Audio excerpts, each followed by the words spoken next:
Welcome on in. We got another great show for you planned for the Ultimate Browns. I'm going to give the first synopsis. This is your complete deep dive into why the Cleveland Browns would be insane to draft a quarterback in the 2026 draft. And I'm going to tell you what, it really don't even have to do with the quarterback. It don't have to do with Mendoza. And a lot of it don't even really got to do with Shedeur Sanders. I'm going to give you, just on the premise, taking quarterback out of it, why it would be insanity to draft a quarterback for the Cleveland Browns in 2026. This is going to be a very interesting episode. I want your feedback on it. Make sure you comment and like below, and let's get into this debate because we're going to have 6 months just talking about this, about 6 months, what we're going to do in the draft, because the draft is quickly approaching.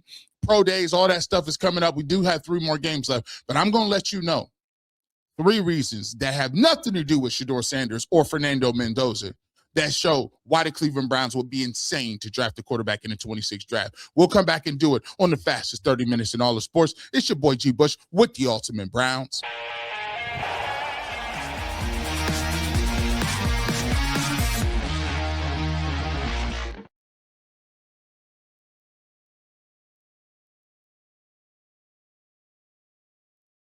Welcome to the fastest 30 minutes in sports. It's G. Bush. We're going to talk about the quarterback situation. Hey, a new coach. I think the Browns will have a new coach. I think most people are agreement on that. There will be a new coach. And a new coach brings a different evaluation. I'll tell you why that really kind of, plays a role in what the Cleveland Browns do a quarterback. Also, if Andrew Berry is still here, I don't know how he can be afforded to draft another quarterback. We'll take a deep dive into that. But if he's staying here, I think that means he's going in another direction. We'll give you the reason why. And of course, we'll give you the number one synopsis. This Browns offensive line and receiving core are the main needs on this team. But I'm going to show you the numbers that really prove it's not just a 1-year thing. It's been like that for 2 years. And we'll talk about that and why I believe that they'll go in another route other than quarterback. Before we do that, let's talk about this. This episode is brought to you by Home Builder. Give big this year with a Home for the Holidays raffle. You have a chance to win a beautiful new home or cash prize this holiday season and help make the wishes come true for Make-A-Wish kids with critical illnesses. Raffle proceeds benefit Make-A-Wish OKI, which has granted over 22,000 wishes to children facing critical illnesses across Ohio, Kentucky, and Indiana region since 1983. This year's house is a custom-built ranch by Petros Homes and has 3 bedrooms, 2.5 baths, and a 3-car garage. It also includes amazing features like a great room with vaulted ceilings and extends to the outdoors, an unbelievable kitchen with beautiful finishes and large hidden pantry, a mud room with open lockers and unique pet shower station. One lucky winner will be announced on December 24th. So get your $100 ticket now. Just visit homefortheholidays.org to buy your tickets. That's homefortheholidays.org. Terms and conditions will apply. One of the things that we talk about all the time is how important offensive line is. And when you look at the Cleveland Browns, people say that the offensive line is bad, but they very rarely dive into the numbers. What I did is I took some time to go over not only this year's numbers in terms of the pass grades, the run grades, the pass blocking, as well as the receiver grades. What I did is I went back a couple of years, right? I wanted to go back to last year because this is 2 years under Kevin Stefanski in which the Cleveland Browns had a very, very bad offensive line play as well as bad receiver play. Also, you got to remember that when you're drafting offensive linemen, it's just not about the protection. It's just not about the protection scheme of whether or not they're keeping the quarterback upright. It's the fact that you got young players like Quinshon Judkins who also benefit from run blocking grades and run grades if you have a really good offensive line that can do both of those things. So, and when you upgrade your offensive line, you upgrade it in 2 areas. It gives you a better evaluation tool on your quarterback, whether or not you give him enough time to throw the ball. It also gives you an opportunity to have receivers that get downfield that can stretch the field because you've given them more time. And also, you're going to have a better effective run game and have your run game look a lot better with Quinshon Judkins, who's also a young player. Let's start this off by taking a look at 2024, right? This is according to Pro Football Focus. Now, there's a lot of other places you can go, but I'm just trying to give you, and there's a lot of metrics that say the Browns receiver and the Browns offensive line is bad. And when you're looking at what's the best option for you, You take a look at 2024. These are the Cleveland Browns run grades. Now, run grades have to do with what the running backs are doing as well as the offensive line in tandem, right? So you look at the Cleveland Browns run grades, and you take a look at exactly what they're doing, and run grades are highlighted right there in the middle of your screen. The Cleveland Browns were 3-14 last year, and they were ninth in the league, ninth worst in the league in run grade. So that puts them at the bottom third of the league in terms of running. Now, actually, last year they were at 74.8, 74.8 in terms of their run grade. So you say, well, G. Bush, well, that's 2024. They were 3-14 then. Let's take a look at how that has progressed so far. You go to this year and you take a look at the 2025 run grades and see where the Cleveland Browns are. And the Cleveland Browns are the worst team with the worst run grade at a 66.7. So take a look. You've got worse from year to year, and that happens with the fact that you got older, you got a lot of injuries and people in and out of the lineup. And mind you, even with this group, in 2026, you don't have anybody under contract. So think about that. You not only got worse, but you don't have anybody under contract. So take a look at, again, you look at what they did, ninth worst in the league, bottom 10 in the league, and your run grade at 74.8. But take a look at what you did. You got worse at that. Now you're the worst team at your run grade at 66.7, right? So let's take a look at your offensive front. Let's go back and let's take a look at what you did in 2024.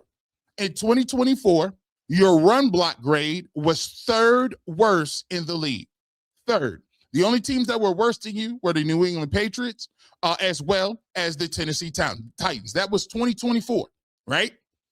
Titans and the Patriots both drafted in the top 5, right? We'll take a look at what happened this year. Could you get any worse? You had a 50.2 grade in your run blocking grade. Let's take a look and see what you did in your run block grade this year. Well, you didn't get much better. At a 52, you're at a 54. So this year, when you take a look at your run block grade, you're still one of the top 10 worst teams in terms of running the football, and you only went up a couple of 6 from a 52 to a 54. So you're still one of the worst run blocking teams in the game, right? That's 2 years, right? Let's take a look at your pass blocking game. Well, you say, G. Bush, we know we can't run the ball. What about the pass blocking? In 2024, the Cleveland Browns were 6th worst, right? In their pass blocking grades with a 59.8, 59.5 pass block grade. Only teams worse than them in 2024 were New Orleans. Guess where they drafted? The Patriots, guess where they drafted? The Rams, oddly, weren't very good pass protecting. They had 11-8 records. The Bengals weren't there and the Giants weren't there, but you were 6th. How do you move that pass blocking grade in 2025? Well, let's take a look at it. Well, you went from 6th worst to now you're the worst. Your pass blocking grade is now gone down to a 46.8. So you've effectively, and as you look at this situation, you're effectively saying that you're one of the worst offensive pass blocking units as well as run blocking units already. So now you've downgraded in that area as well. And now you've gone to a 46.8. There isn't much you can actually look at. That just tells you your offensive line is horrible, and it's been horrible the last 2 years, and that's one of your glaring needs that you have. Let's take a look at it. Let's look at your run block grades, right? So we've got to the runs, we've got to the passes, Let's get to the receiver grades, right? Let's take a look at what your wide receivers have been doing. In 2024, you had a 65.3 receiver rating. That was 2nd worst as a roster in the league. Only the Panthers behind you were better than you, or worse than you. And you were 2nd worst in the league. I would beg to, before we even look at it, you probably already saying, G. Bush, I already know where this is going. They had it worse. Well, let's see what they do this year. Of course they do. They have the worst receiving grade this year at a 60.1% in their receiving grade. So to put it in perspective, for the last 2 years, The Cleveland Browns have pretty much the worst run game, the worst run blocking units, the worst pass blocking units, as well as the worst receiving core. There's a couple of things that we look at in this list, and you say, what was their record last year? 3-14. What was their record this year? It's 3-11. You take a look at what they're doing so far, and you take a look at what they got coming up on their schedule. They got the Bills coming up, they got the Steelers coming up, and they got the Bengals coming up. There's a good chance that you go again 3-14 back-to-back years. It's no coincidence, people, that your offensive line and your receiving cores have consistently been the worst in the league. When you are looking to try to say, I am going to draft a quarterback, it's insanity. Because if you look at those statistics and you say, what's the common denominator? Well, look how many quarterbacks played in these systems. Joe Flacco played in this system. Dylan Gabriel played in this system. Shedeur Sanders played in this system. Deshaun Watson played into this system. DTR played in this system. We've had multiple guys and quarterbacks play. Jameis Winston played in this system.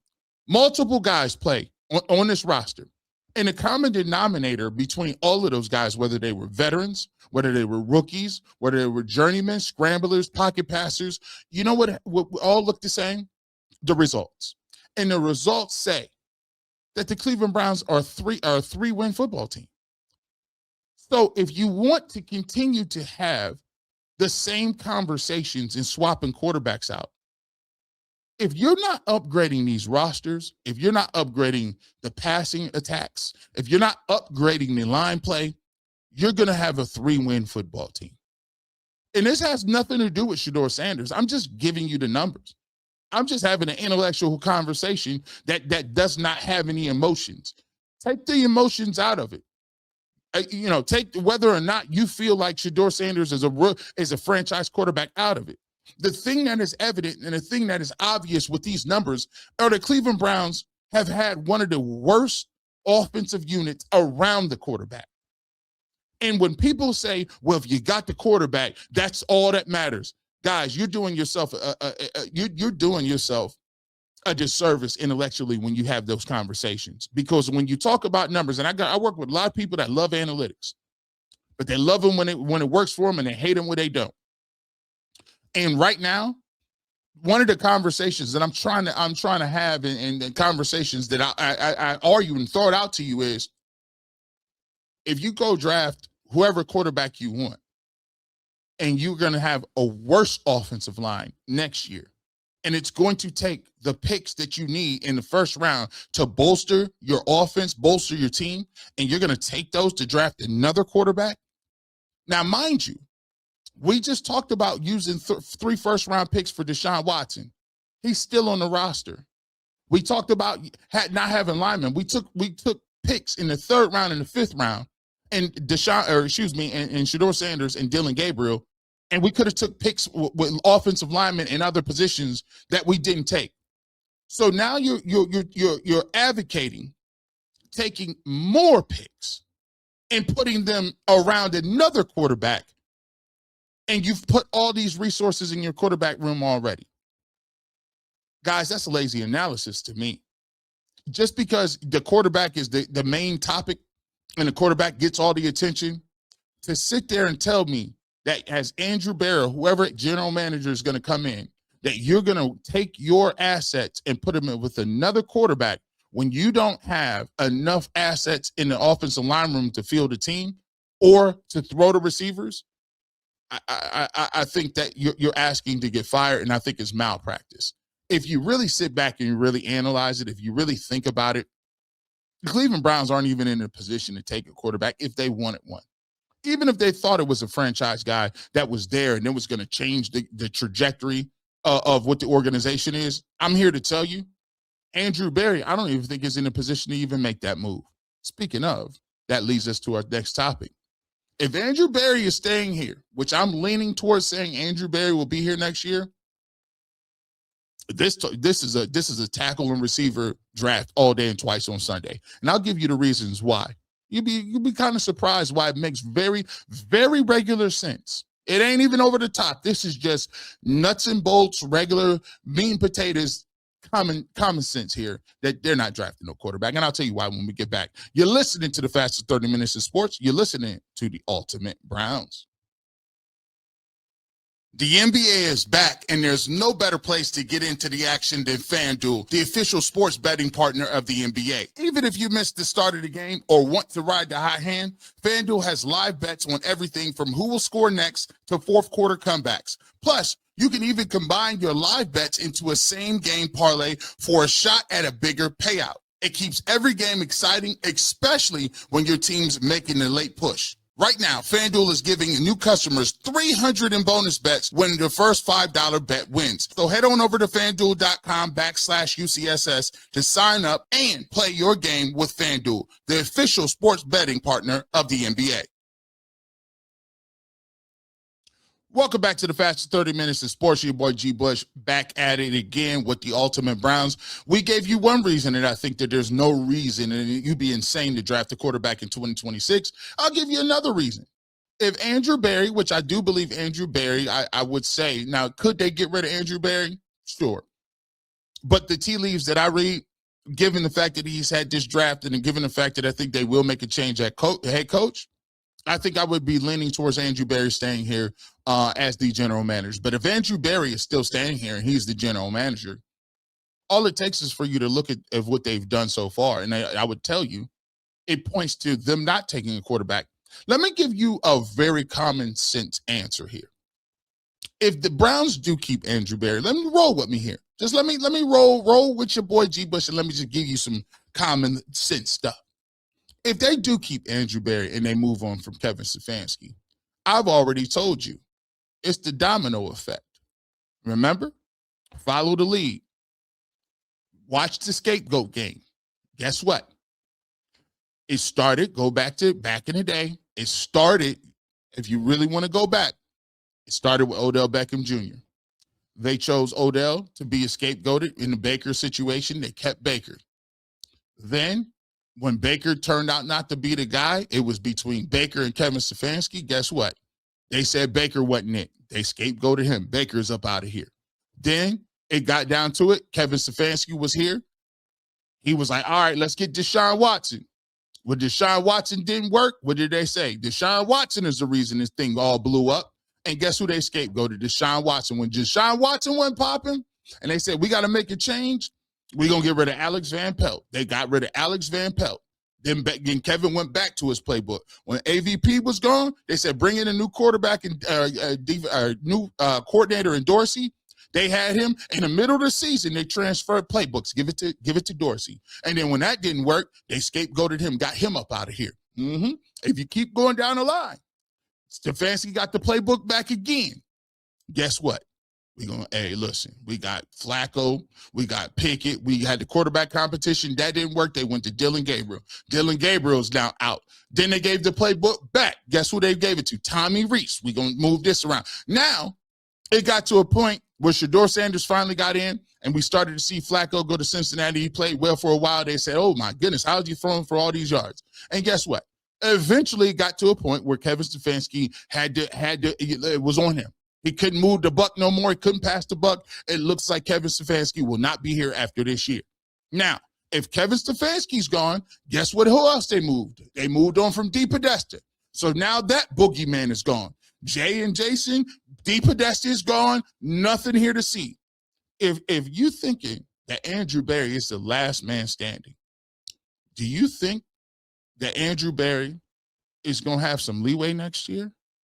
Andrew Berry and the Browns gotta be markedly improved, and he's going to have to pay dividends immediately. Not no future dividends like this draft ain't gonna take it's gonna take 5 years to figure out if Andrew Berry's 2026 class is gonna jump. No. He don't got no time for all that. Andrew Berry is going to be the last man standing in that regime. And if you're the last man standing, if anything happens next year, that's on you.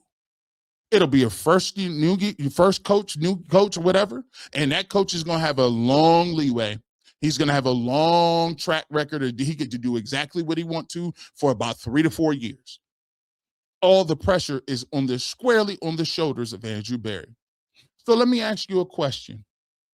Do you look better if the guy you picked in last year's draft, in Shedeur Sanders, looks good or bad?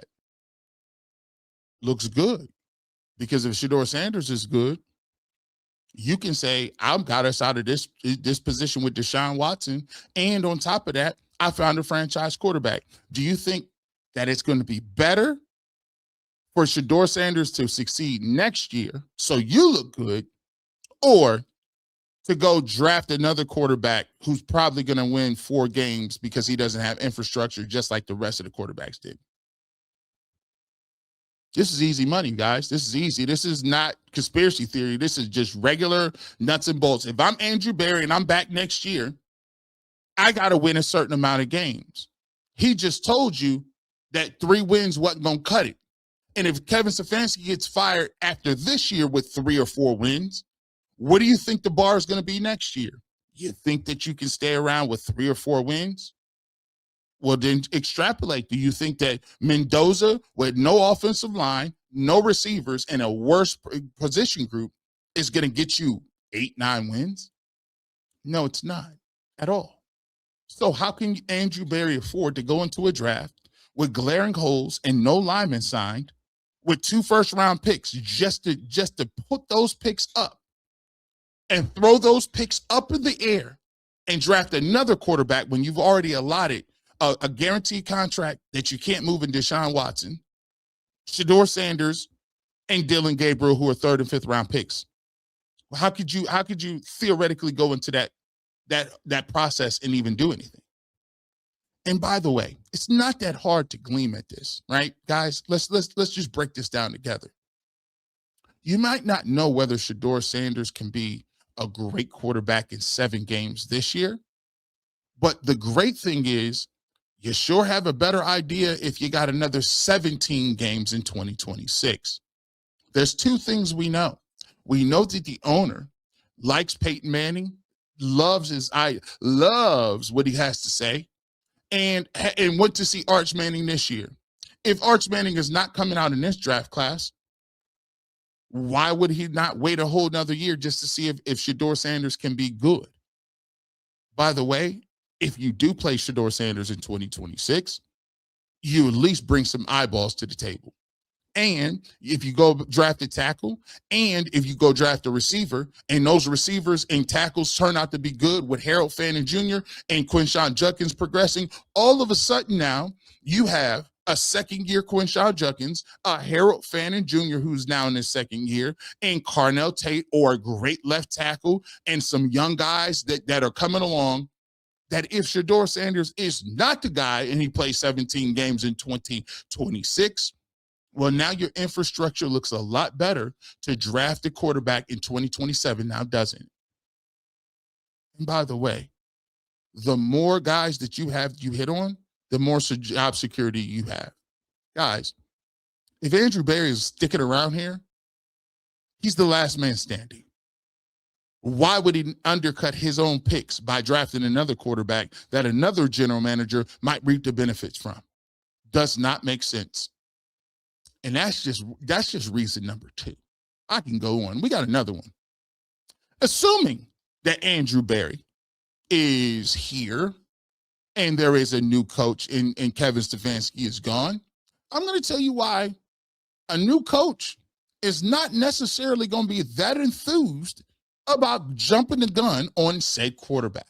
I'll tell you why when we get back. You're listening to the fastest 30 minutes in sports. It's your boy, G. Bush, right here on The Ultimate Browns. Ever feel like your money just disappears each and every month? It happens fast. A few subscriptions here, an impulsive buy there, and suddenly the numbers in your bank account don't match the numbers in your head. Well, Rocket Money helps you get that clarity. Track every single dollar and stay in control of your finances. Because managing your money shouldn't feel like a second job. Rocket Money does the heavy lifting for you so you can save more and stress less. Rocket Money finds subscriptions you forgot you were paying for and helps you clean them up quickly. Seeing all of your spending on one database makes it easier to understand where your money is going. I like how Rocket Money automatically builds budgets based on your past spending. It keeps you on track without overthinking it. The bill alerts and spending notifications help you catch small things before they turn into big expenses. Having the app find good times to save each month keeps you consistent with your financial goals. Take control of your finances and cancel your unwanted subscriptions with Rocket Money. Go to rocketmoney.com/lockedon today. That's rocketmoney.com/lockedon. Welcome back to the fastest 30 minutes in sports. It's your boy G. Bush right back here with the ultimate Browns. And listen, I've been giving you just common sense answers.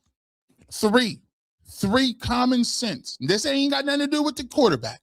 I've been giving you 3 common sense answers why the Cleveland Browns will be insane to draft a quarterback. First of all, we talked about the glaring need for the last 2 years is receivers based on the statistical data. Go back and check that section out. 2, if Andrew Berry is here, Andrew Berry don't even have enough cachet or time involved to be going after no quarterback. You think he can win 3 games?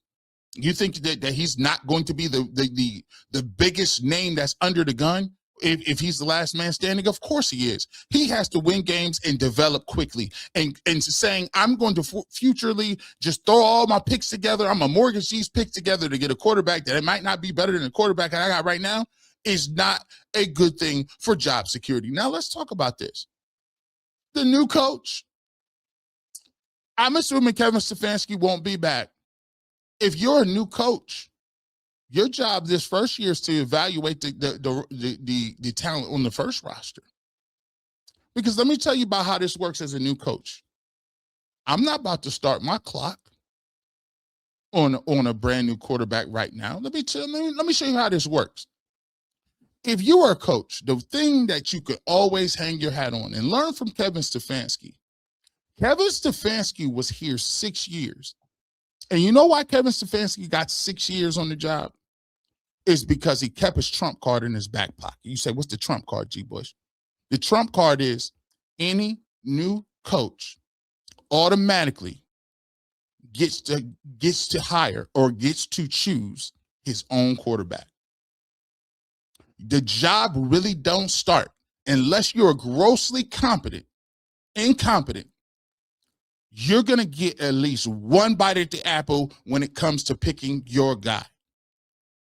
If you get there and they're already drafted a quarterback, you can work with them and you get the most out of them. And then you'll decide whether or not they're a franchise guy. And in the case of the Cleveland Browns, Kevin Stefanski got to stay around as long as he did because he was here after they got Baker Mayfield. When they got Baker, he had been here, and he didn't draft him. Dorsey drafted him. But here's the point. They also made the determination that Baker Mayfield wasn't worth his second contract, and he wasn't a franchise quarterback. So guess what they did? Kevin Stefanski, by the way, some could say, didn't get to choose his quarterback the second time. Because the ownership group made it an evaluation that Deshaun Watson, even though it was a franchise quarterback, had came about in ways that we don't normally see and came available, and they feel like they had to do exactly whatever they needed to do to get him. Now, was Kevin Stefanski on board with it? Sure he was. Like, let's not act like they twisted his arm. I mean, they've all been on record saying that everybody was excited about Deshaun Watson. That didn't work. Well, guess what?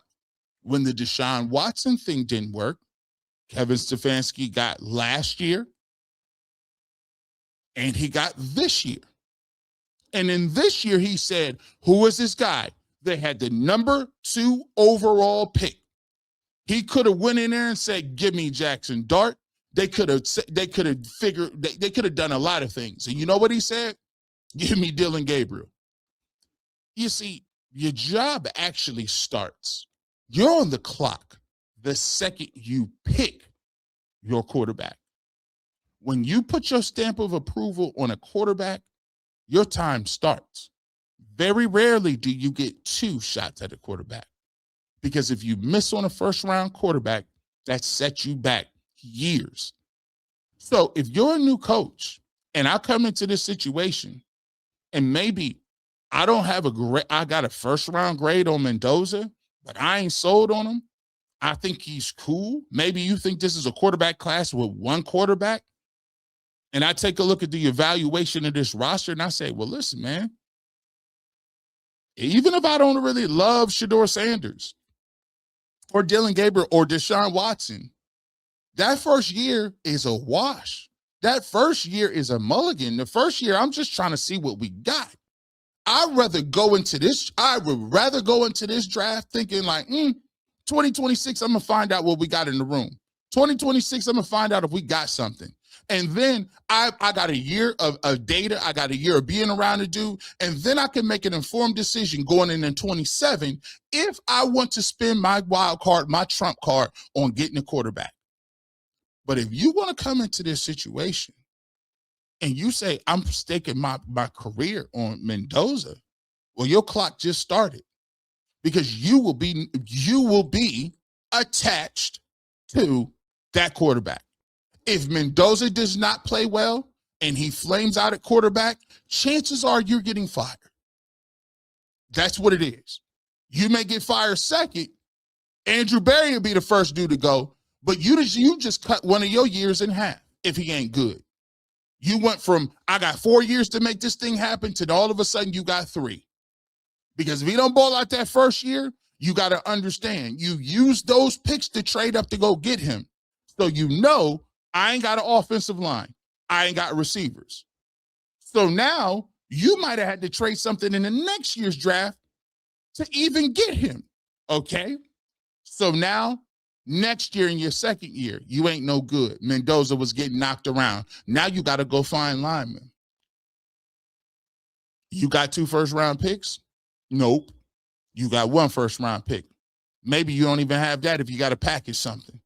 So now you don't even have the ammunition as a head coach to go out and get a bona fide stud type tackle that may be available. You don't got no leverage to go get you Jeremiah Smith or somebody else that can really do it big. But think about this. Understand this. Even if the Cleveland Browns are bad next year, right? And you said, let's roll with Shedeur Sanders, that's not on your CD. That's not on your stipend. You know whose stipend that is? That's Andrew Berry's. And if Shedeur Sanders don't become a guy, that's on him, right? Then you have the ammunition to say, all right, I'm going to go get my guy in 27. And guess what? Once you get your guy in 27, your clock officially starts. You'll be judged by what he does, not the previous quarterback.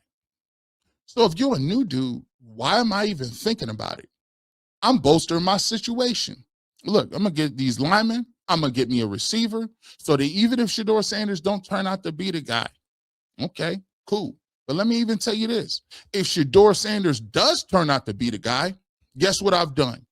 I now have a quarterback, which makes my job much easier. And now I can accelerate the growth of my team by saying, oh, in 26, we found out Shedeur Sanders was a great quarterback. Oh, guess what? We also have a young nucleus of guys that are proving themselves. And the picks in 27, guess what? I can use that to further get better. And my clock ain't even started like that yet. You're going to get more time. But why would you put your name next to somebody you don't even really know? How do you even know what Shedeur Sanders is? I need to see him for a year. I might got me something. I don't believe. Maybe I want to see with my eyes. Maybe a different coordinator make him look different. Everything. So to me, I'm looking at it like this. Once they told me that they was bringing Deshaun Watson back and that was going to be there, they told you what they was doing. They've already put different restraints on your quarterback room to start with. This actually ain't even a real conversation, to be honest with you. The Browns are smoke screening because they'll probably want me wanting to joust and get the guy they want in the draft. But to me, if you look at it, if you just look at use of regular common sense, Cleveland Browns ain't drafting no quarterback in 26. And it's basic reasons. And they ain't got nothing to do with Mendoza or Shedeur Sanders. You let me know if I'm crazy. You let me know if I'm put it in the comment section because I think this is one of those conversations where if you have some common sense and you think this thing through, you might come out on my side. With that being said, you never know where G. Bush might show up, radio, television, internet. But if you want the fresh cut on sports, I'm going to keep these clippers with me. Have a great rest of your evening. And as always, how we give it up over here, it's always Go Browns.